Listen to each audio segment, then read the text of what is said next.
believe it or not, this 4Runner can go almost anywhere where you want to go. This thing is extremely capable, and it's just an SR5. You don't have a locking differential or anything like that. Well, you do have something pretty similar. We'll get into that in just a minute. Why can it go anywhere?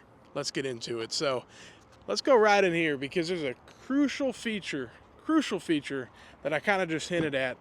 It's that A-TRAC. So there's something very similar to a locking differential. You have DAC, which is that downhill assist, but next to that you'll see A-TRAC.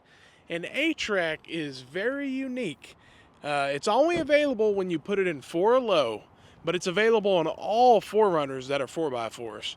And it's a really nice feature to have, because you don't have a locking differential, but what it does is it applies brakes to a wheel that's slipping. So if you have it on and it's activated, it's really good. I used it. Check out the video I posted the other day when I was out in the trails.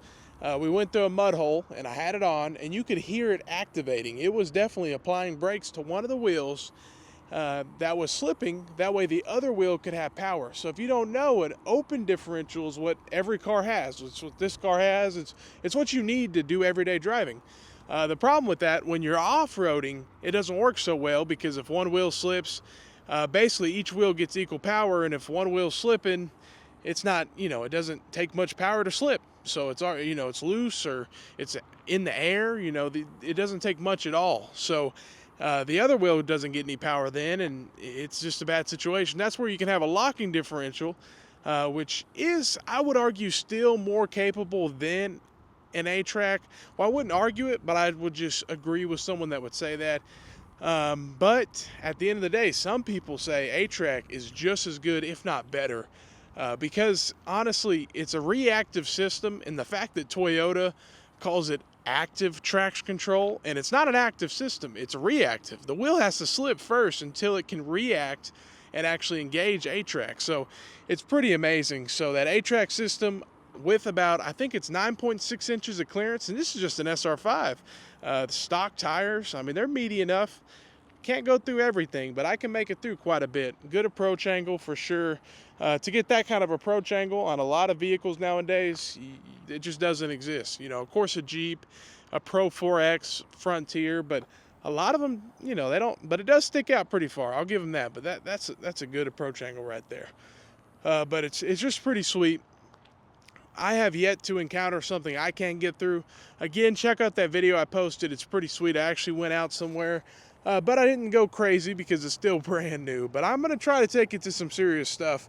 And honestly, some people say, you're not really going out there unless you get stuck eventually. So it will happen probably. But I have some equipment to get me out. But at the end of the day, it's not like I have a winch or anything like that. So still got to be careful. But that A-TRAC is just a crucial feature. And I actually have a few scratches already on it from the other day. It's part of it. You're going to take it out. You're going to have some fun with your 4Runner. It's going to get scratched up a little bit. But yeah, so you can put it in 4 low, which you have to have it in 4 low if you want to engage this A-TRAC system. You can touch it. It won't do anything right now because, 1, the car's off, but 2, anytime it's in 4 high, it won't do anything. Or 2 high, 4 high, anything but 4 low, it won't do anything. It is quite loud. In the other video, you might have heard it. You'll hear it for sure. It's not quiet. Same deal. I haven't used it, but I've seen videos with the downhill assist. It's pretty loud too, because you hear your brakes. It's using that analog brake system to, it seems like it's very loud. It's not a quiet thing, but it's just squeezing those brakes and pulsating them, and it's not a quiet thing. It's a mechanical thing, and it's pretty awesome that it works. Almost just as good. Some would say even better than a locking differential. And the other deal with the locking differential is you can break stuff. Which, anytime you're off-roading, you have a chance of breaking something. But I've heard plenty of stories where people, they turn on their locking differential, boom, they break something. So it can definitely happen a lot easier. You just got to be a lot more careful. But you're getting into some real off-roading equipment, not just some, software deal that can engage the brakes. But at the end of the day, if it works just as good, it's doing the same job. So leave a comment, because I'm interested to hear, do you think A-TRAC is just as good as a locking differential. I would say it's still not as good, but it's definitely really good. It's not as good, but it's really good. So, hey, thanks for watching. Leave a comment. Let me know your opinion. Let me know, how far have you guys been out? I know you guys have taken your 4Runner far out there. Let me know, have you ever been stuck? So, thank you. Have a great day. Stay blessed.